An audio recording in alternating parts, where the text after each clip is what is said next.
Hello, and thank you for joining us for today's webinar session. My name is Sam Goodwin. I'm Head of Global Engagement at UK Study Options. And today we're going to talk all about UK university fee status and especially how it might affect those at boarding school in the UK. Today's session will be about 1 hour in length. The presentation will be about 45 minutes and there will be a chance for questions at the end. So please do save up any of those burning questions that you have about home fee eligibility, about boarding school, and I'll make sure I can cover as many as I can at the end of the session. Just pop those into the Q&A function on the webinar. So to get started today, we are going to first look at some information about UK study options. We are independent UK university advisors, and we especially know a lot about the UK university fee status rules. So why should you listen to me when it comes to home fee eligibility? And why should you consider using our service, perhaps to support your application to university? Because you probably won't have come across anyone claiming to be expert in home fees before. So let's have a look at our credentials so you can have that reassurance that what we are telling you is true and correct. So myself and the full team at UK Study Options do have extensive experience in university admissions. We have over 40 years of combined experience in admissions, student recruitment, student finance. So we are all university people. We have that insider knowledge on processes and policies. And as well as our experience, most importantly, we are fully trained on the fee status rules. You can see there a logo behind me for whcih.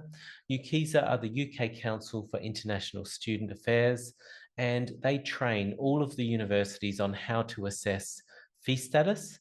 We sit alongside the universities in those training sessions, so we get fully trained on all the fee status rules. So with our experience and with our training, we do have a very strong track record of success.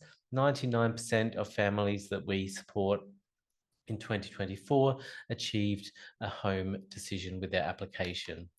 As far as we know, we are the only independent advisors on UK university fee status. So we are in a really unique position where we're right across the UK at all universities. We can see if there's any changes to the way that universities interpret policies and their processes, any changing trends, and we can feed that back to our current customers to give you the best chance of success with your application. You can see there some further logos of our credentials and our memberships. We are members of COBIS and FOBISIA, which are British International School Associations. We are UCAS International Advisor Network members. We are also International ACAC members. And we also partner with GEMS Education, so GEMS schools, especially in the Middle East. So to start off looking at fee status today, we're going to look at some myths because there's a lot of misinformation out there about home fee eligibility, and it's really important to separate the myths from the facts so that it doesn't affect your preparation and planning for the application and your chances of getting home fees. So hopefully at the end of this presentation, you'll be really clear on what is a myth and what are the actual facts. So if you hear anything from friends or families, if you see anything online, you can not be misled by those myths that are circulating when it comes to home fees. So myth number one, a British passport gets you home fees. Well, a British passport on its own is not a guarantee of home fee status. The universities are going to be checking many other aspects of your circumstances to determine whether they should give you home fees. In fact, a British passport is not necessary to get home fees. There are many groups of people who are eligible for home fees at a UK university, even though they might not be a British national themselves. Next myth, you have to live in the UK for 3 years to get home fees. I'm sure you've heard of this one. It's a very common misunderstanding, and it's understandable why many people think this, given the way that the fee status rules are written. However, this is not true. We support families from all around the world to show how they are eligible for home fees, even though they might be living outside of the UK.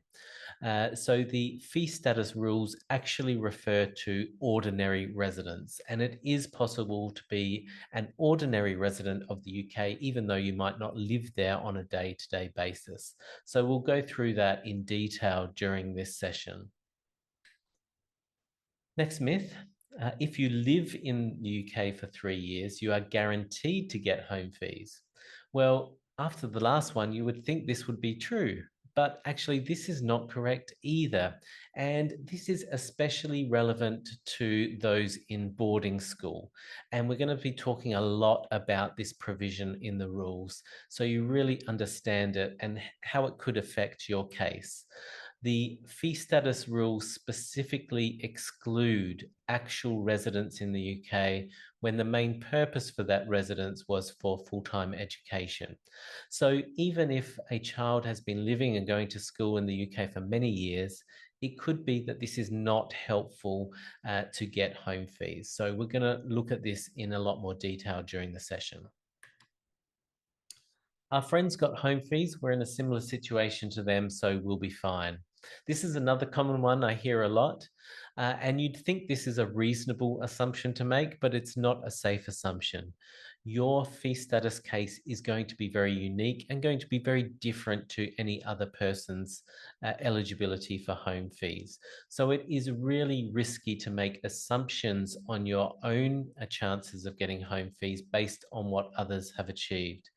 This is even true for siblings in the same family. It's very common that you can have a very different outcome, a different process for two children applying to UK universities in different years. And this is because there are many aspects that are going to affect eligibility, such as which university you apply to, which course you apply to, whether you apply to a university in England or in Scotland or elsewhere in the UK.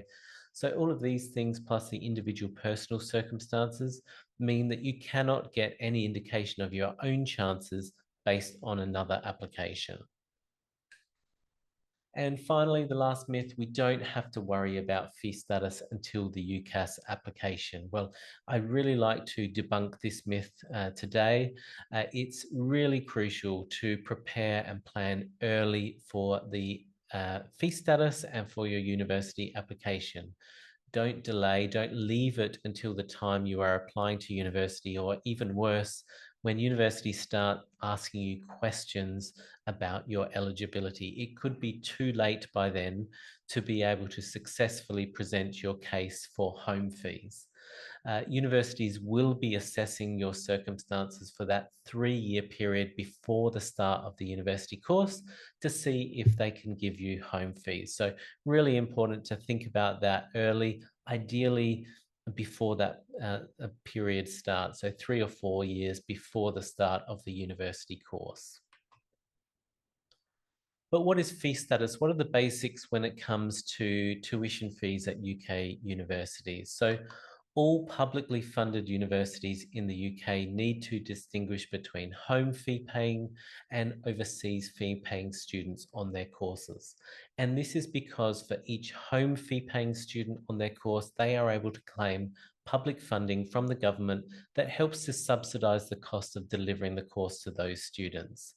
This means for home students, the tuition fees are capped by the government, currently at around £9,500 per year. And it means that whatever course, whatever university you apply to as a home student, you won't pay more than that capped amount. However, there is no public funding for overseas fee-paying students, so there is no cap on the tuition fees. Universities will be passing on the full cost of delivering the course to those students in the form of tuition fees. And we'll have a look at what that means in terms of the difference between home and overseas tuition fees a bit later. So, for every application that universities receive, they are undertaking a fee status assessment to make sure they charge the correct amount of fees. And it is the case that each university in the UK has the full autonomy to make the final decisions on the fee status of students on their courses. So, with over 150 different universities in the UK, it is the case that some universities are stricter than others, have tougher policies, make it harder to get home fees. So, which university you apply to can have a big impact on your chances of getting home fees and those lower fees. It is also the case that your fee status can have an impact on the admissions process. So, whether you get assessed as a home fee payer or an overseas fee payer could affect your chances of even getting an offer on the course. And we'll look at a specific example of that later. So, when universities undertake these fee status assessments, they are using rules set by the UK government. And these are under the devolved arrangement. So there are different rules in each of the UK nations.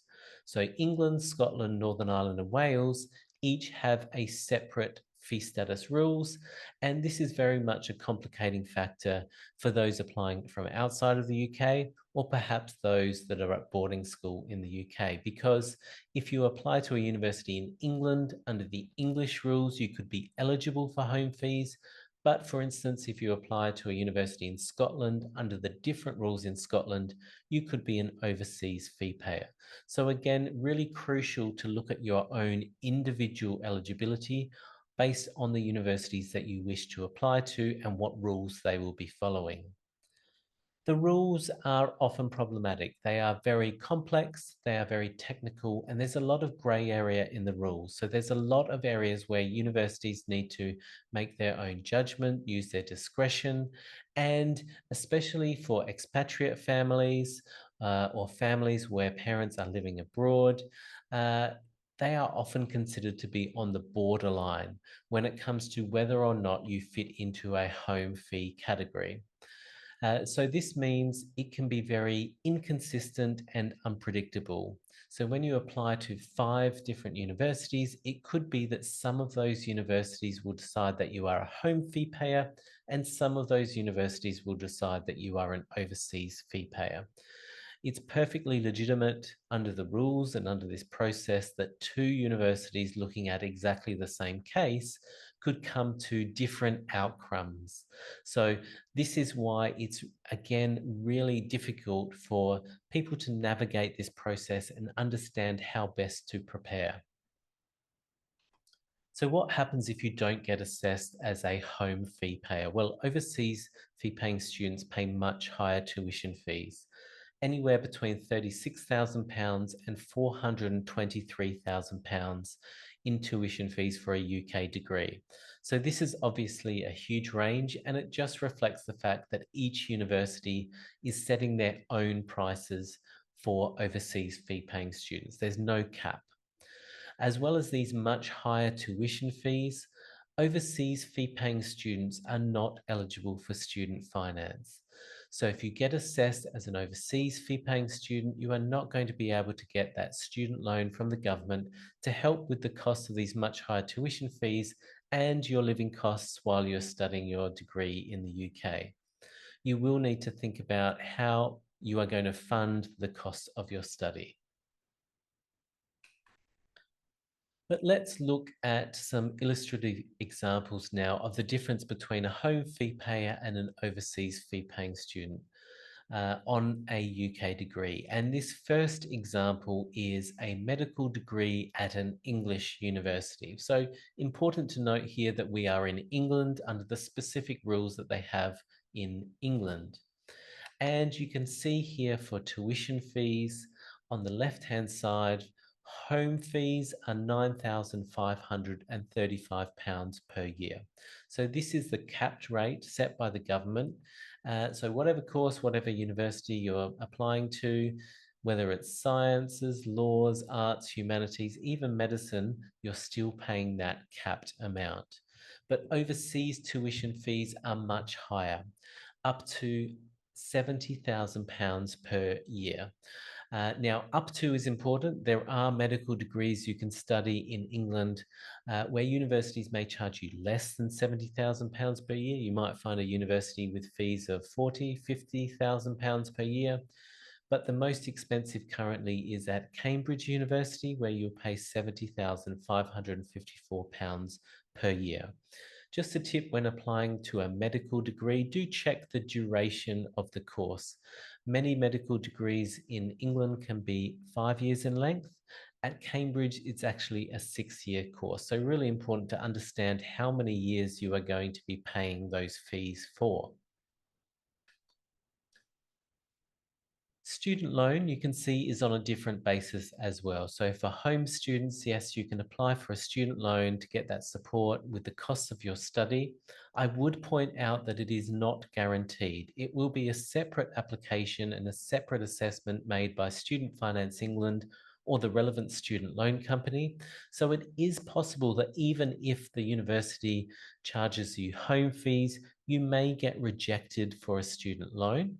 However, if you have successfully argued your eligibility for home fees with the university, you are likely to be in a good position to make your case for home status eligibility for loan purposes. But if you're an overseas fee payer, this is not going to be available.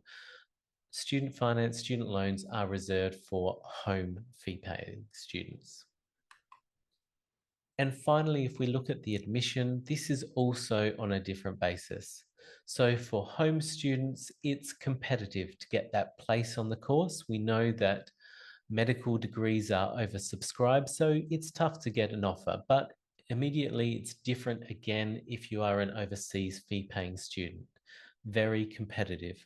And this is because for medicine, dentistry, and veterinary courses, these are known as competitive entry courses. And the UK government has actually set a cap on the number of places that universities can offer to overseas fee-paying students on these courses.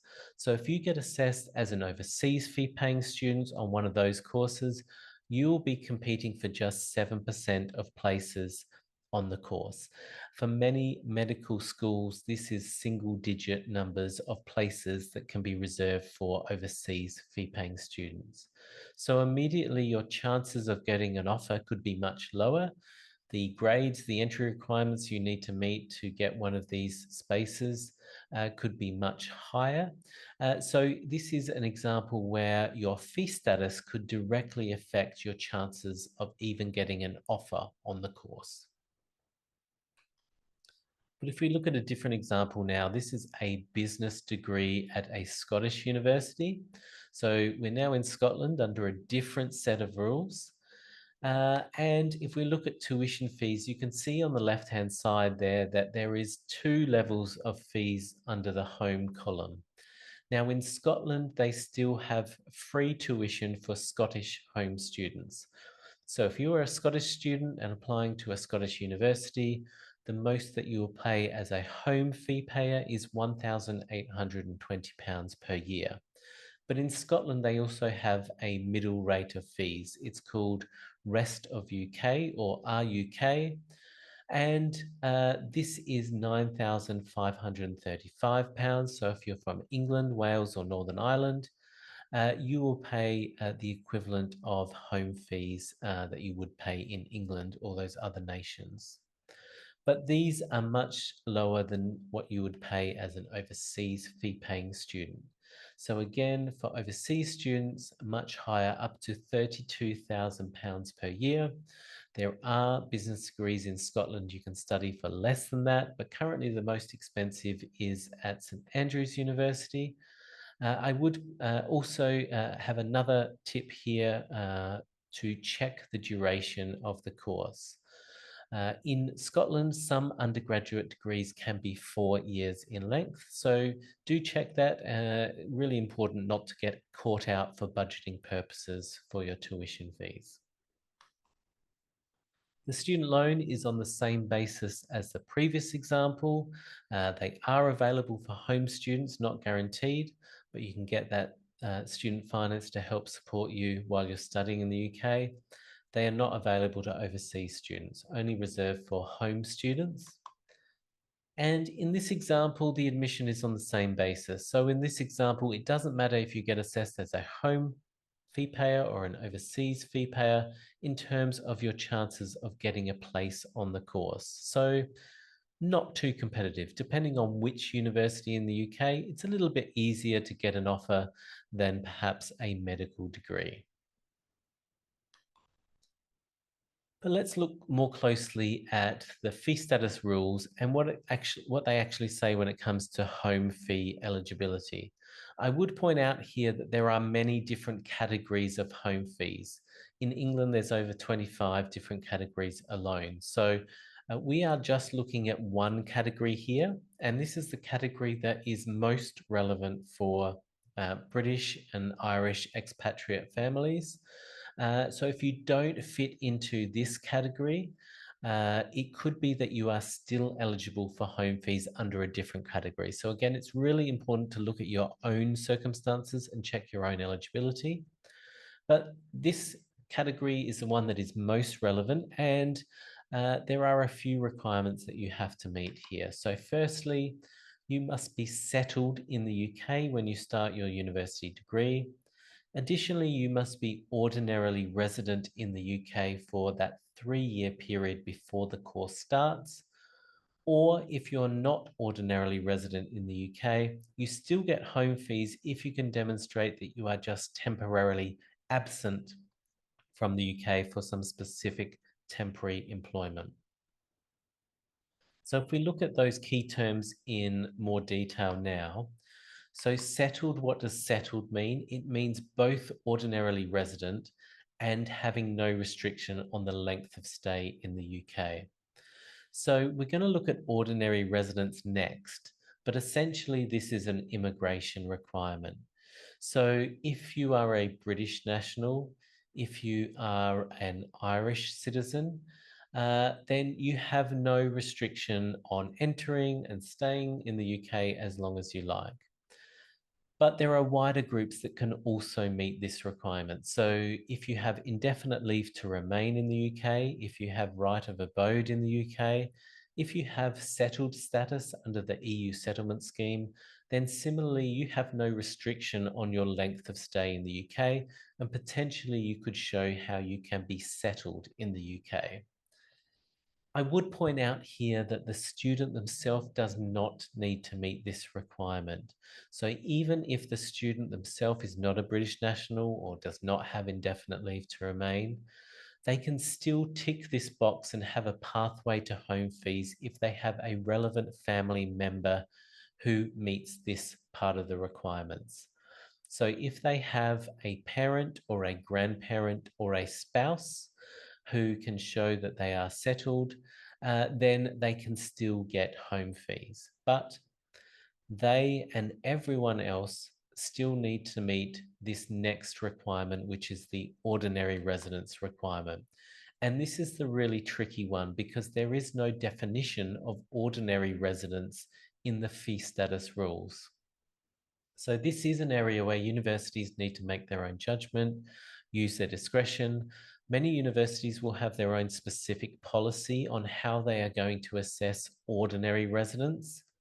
However, an accepted definition of ordinary residence is having a regular, habitual mode of life for a settled purpose in a particular place. And under the fee status rules, this is always assessed over that 3-year period before the start of the university course. So you don't need to be living in the UK, but you do need to demonstrate that you have this regular habitual mode of life for universities to justify being able to give you home fees on that basis. But we also know that if you can't show this ordinary residence, you still get home fees if you are temporarily absent. So if you're temporarily working abroad, you will be treated as though you are ordinarily resident in the UK. So this is often a pathway for many families where parents are living and working outside of the UK. So a classic example would be if you were employed in the UK and you get posted or you get seconded or you get assigned by your employer to work in their office abroad. if you can show that if it wasn't for this specific time-limited employment outside of the UK, you would be living at your ordinary home in the UK, universities should consider giving home fees on that basis. Now, there's a further part of the rules that I referred to earlier in the presentation, and this is particularly relevant to today's session because it particularly affects families with a child at boarding school, and it's called the main purpose test. And the main purpose test says that the main purpose for residence in the UK must not have been to receive full-time education. If that is the case, then that actual residence in the UK does not count towards getting home fees when applying to a UK university. So this is really crucial, and it's very much a complicating factor again for families with these circumstances. So if a child is at boarding school in the UK and their parents remain living outside of the UK, the universities are going to apply this main purpose test. And the guidance and the training that universities receive in this area says that they should consider if the child was not at school, where would they be living? And the normal answer to that question would be they would be living with their parents. A child, someone under 18 who is a minor, is not independent of their parents. They are considered to be dependents of their parents. So, in this sense, they are not able to independently establish their own ordinary residence status. It will remain linked to where the parents are living. So, if the parents are living outside of the UK, this is where universities will consider their ordinary residence to be. Now, this does not mean that you cannot get home fees if your child is at boarding school. It is still possible to show your eligibility for home fees, and we'll look at how you can do that. But you would need to show this as a family. It's considered to be a family eligibility requirement in that sense. So universities will be looking to see that not only the child, but also the parents can show this ordinary residence. So you still need to plan and prepare for the university application. The key message is that sending your child to boarding school does not guarantee home fee status. It's not a solution to this problem that you face. So you still need to show that as a family, you continue to have an ordinary residence in the UK, or that otherwise you're just temporarily absent from the UK for some specific employment. There's a quote here from whcih. If you remember, whcih train all of the universities on how to assess fee status. There's lots of guidance on their website as well. In their guidance, whcih say that you, or meaning the student, might have to persuade an institution that you meet this requirement. So whcih are acknowledging here that universities have a really difficult job to interpret these very complex regulations and apply them to everyone's individual circumstances. So you can't assume that universities are going to be able to identify you as a home fee payer. You are going to need to know the rules, know what category of the rules you fit into, and potentially have to persuade or convince up to 5 different universities on how you are eligible for home fees. So this is really important and really crucial to remember when you are coming close to that university application. We're going to look more closely at some scenarios now involving boarding school, and it's a bit of a quiz, so see how you go. We'll give you a bit of time to see if you can think of what the right answer will be for these case studies. So in this first example, we have a British family and the parents moved to the UAE for work purposes. So they got a job in Dubai and they've moved to the UAE to undertake this employment. But The child did not relocate with them. They have remained in the UK and they are living and going to UK boarding school. And this is for the 5 years before the university application. Now, it is important to note that the child and the parents spend time together during the summer holidays in the UK, and that's at the child's grandparents' address. So if we look at all of those circumstances and we think about what the rules have said, what would we be saying? Could this child be eligible for home fees? Well, in our opinion, yes, there is possibly eligibility for home fees. But I would point out here that this is probably quite a borderline case. Remember, each university will interpret the rules and the family circumstances differently. We are here, the relevant issue in this case is the ordinary residence. So to be eligible, the child has to show an ordinary residence in the UK. But remember, they must be able to demonstrate it's not just because they are in full-time education in the UK. So this is where the parents' circumstances come into consideration. So what is significant here is the parents are returning to the UK, to their home in the UK, and spending time together as a family in the UK. If the parents went to Dubai and never returned to the UK, the child would go out and spend school holidays in Dubai. It may appear that their new home, their normal residence, their ordinary residence is now in Dubai. And this would mean they were not eligible for home fees. So this is really important, again, to consider your circumstances in this area. So this student could legitimately receive different fee status decisions from the universities they apply to, because each university is making their own decision, and it's a very discretionary, subjective assessment about whether they have an ordinary residence or whether perhaps they are temporarily absent from the UK. So we've got another example here now, a slightly different scenario. So this is a family who is living in Thailand. They're actually dual nationals, so they hold both British passports and Thai passports. So the child was living in Thailand, but has been sent to UK boarding school, and they've been living in the UK and going to boarding school since year 9. The parents remain living in Thailand. And in this example, the child goes back to Thailand and spends time with the parents as a family at their home in Thailand. The parents, they've only been to the UK a couple of times during this period.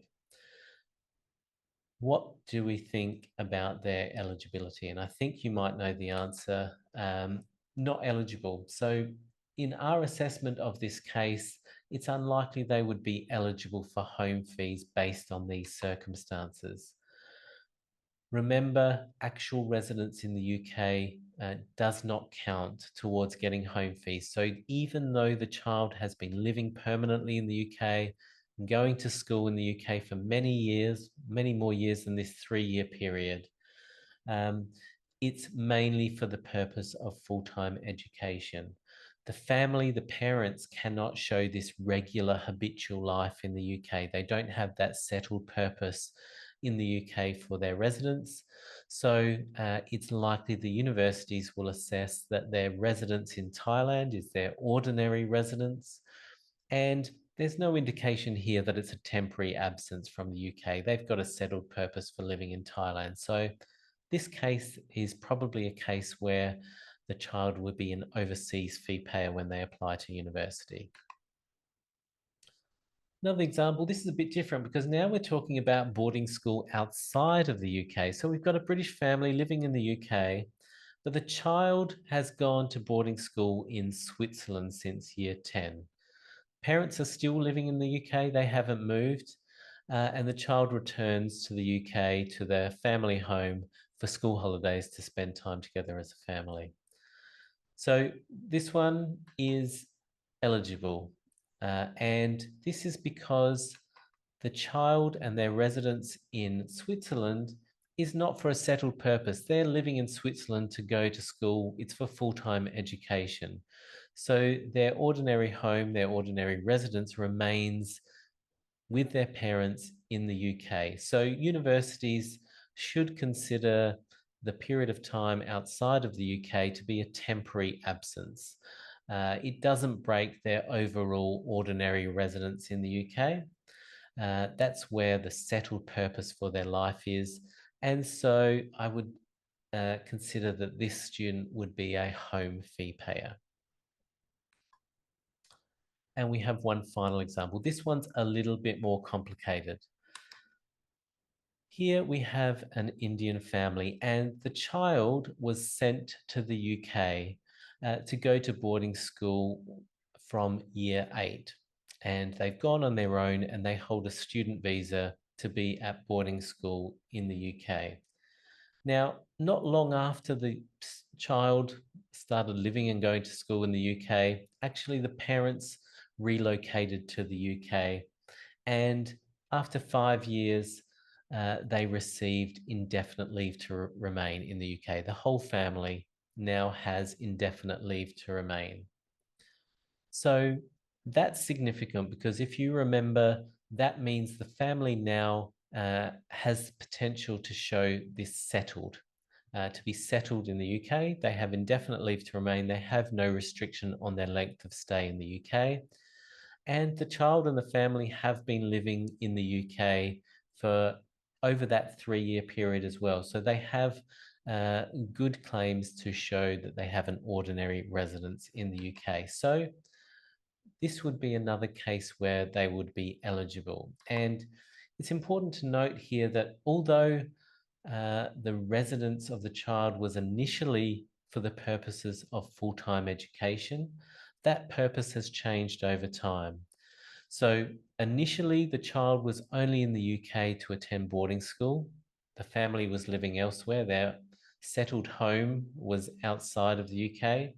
But that changed, and universities should identify that the purpose for residence in the UK has changed over time, and they should now consider whether this child now meets the requirements for home fees, because for the full 3-year period before applying to university, they've been ordinary residents.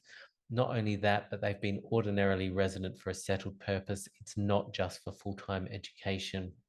This would be a home fee paying student. So I hope those case studies were useful. If you've got any questions, remember we will have time for questions, but what are some top tips to prepare for fee status? What are some top tips to get home fees when you apply to a UK university? So number one, consider your eligibility as early as possible. This is really important because universities are going to be assessing your circumstances over that 3-year period before the start of the university course. So you don't want to be caught out. You don't want to inadvertently lose your eligibility during that time. So you want to prepare 3 or 4 years before the start of the university course. It's important to maintain an ordinary residence in the UK for that 3-year period. And remember, it's potentially not just the child, but the parents as well. So if the child's living in the UK full-time going to school, that doesn't solve the problem necessarily.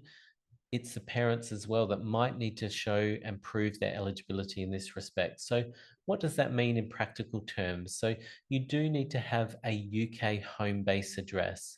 So the child needs to show that outside of their schooling, outside of their school address, they have a home base address that is available and accessible for them to use for this regular, habitual, everyday life in the UK that they need to show.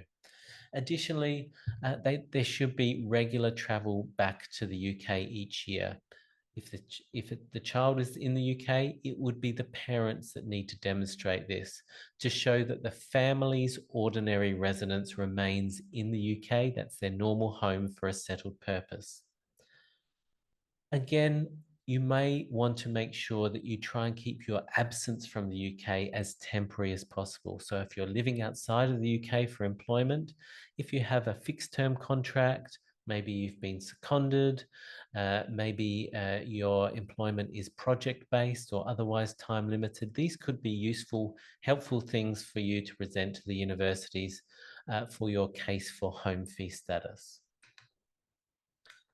Do remember that you need to build your case and gather evidence. Each university is going to be making a very discretionary, subjective decision. So what might work for one university might not work for another university. What one university may be asking for could be very different to what another university could be asking for. So you don't want to just have the bare minimum or just have one document and rely on that document to get home fees. You want to build and strengthen your case so you have the most watertight case that can withstand scrutiny from whatever university you apply to. When we support and work with families, we are looking to make sure that whatever university you apply to, you have a good chance of being able to successfully present your case for home fees. Do remember that you can appeal against an overseas offer. This is really important because no one else is going to do this for you. If you get an offer that has overseas fees and that you believe that you are a home fee payer, it's up to you to appeal that because there's no oversight, there's no one checking the decisions that universities are making in this respect. And it could be that universities have made a mistake or they've misinterpreted your circumstances. So you may need to point out where you are eligible and how you are eligible. If you're asking them to overturn your decision, you might need to provide a lot of evidence to support your case. So again, you need to have done that preparation and planning to build and gather that evidence beforehand. And finally, do get personalized specialist advice. This is really critical because it's so easy to make simple mistakes or make assumptions on your eligibility that could be incorrect because you are applying for different universities, you're applying to universities in a different UK nation, perhaps where the rules are different, you're not sure why you are being told that you're an overseas fee payer. It could be that you are eligible in ways that you just don't realize. There's lots of hidden eligibility. So it's really important to get personalized advice for your own case. Don't make any assumptions. Don't listen to what others tell you based on what they did. It might not work for you. It's really important to look at your own case. Of course, that's where we can help. We do offer a service to families to help them understand their fee status eligibility and also to support their application so they have the best chance and maximize the chance of getting home fee status. We do have a 3-step process to get started with this support. The first step is our fee status checker. So we have an online tool on our website that's simple and easy to use. You've put in your details, answer a few yes or no questions, and you'll get an automatic summary of your potential eligibility with lots of useful links and resources, recommendations for next steps. And if you are potentially eligible for home fees, we will invite you to take a fee status appraisal. And this is where we will have a really close analysis of your own case. So exactly the same thing that the universities will do when you apply. We will do a fee status assessment and give you a detailed report on your own eligibility, some strengths and weaknesses of your case, what your chances may be to get home fees. And if we do believe that you have a legitimate case for home fees, we will invite you to book in with our comprehensive fee status support service. And this is aimed to try and maximize your chance of getting home fees. So from the moment you engage our support, right through until when you're applying to university and beyond that, right until when you start university, we will be on hand to help and support you with your fee status case. It's an unlimited service, so you can come back to us as many times as you like. And we know that this could save you thousands or even hundreds of thousands of pounds in tuition fees. If you have a budding medic in your family, or if you have more than one child, going to school, going to university in the UK, the difference between home fees and overseas fees can be in the hundreds of thousands of pounds. We also know that university parents with our support gain that peace of mind and reduce stress at that all-important exam period. We know a well-prepared, well-argued case for home fees can speed up offers from universities. If you can avoid going back and forth with lots of questions from universities, or perhaps avoid going through lengthy appeals processes, you can get that fee status resolved, then get the offer in the bag and just concentrate on getting the best exam results and choosing the best offer for you when you apply. Like I said, it is comprehensive support. It will involve a detailed look at your circumstances so that we can plan and prepare for the application. We'll go through a document checklist so you understand all the supporting evidence you'll need to prepare for the university to applications, any additional evidence that you might have already that could be useful for your case, plus an action plan and steps to take to build and strengthen your case before the university application.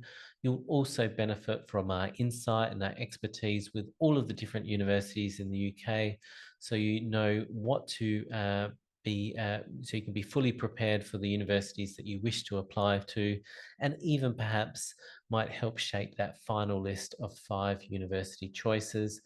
Of course, once you submit the application, we're on hand to help you every step of the way in completing complicated questionnaire forms, responding to queries, providing evidence. Even if you have to write and submit appeal submissions, we do all of that together with you. You're not left to do any of that on your own. So in terms of next steps, like I said, the fee status checker is a really great place to get started. The QR code there behind me will take you to our website and you can do the fee status checker. It will only take 1 or 2 minutes. There's lots of more useful resources on our website, informative articles, testimonials from families we supported previously, plus links to all our social media channels. So do hop on there. You can reach us at our inbox as well.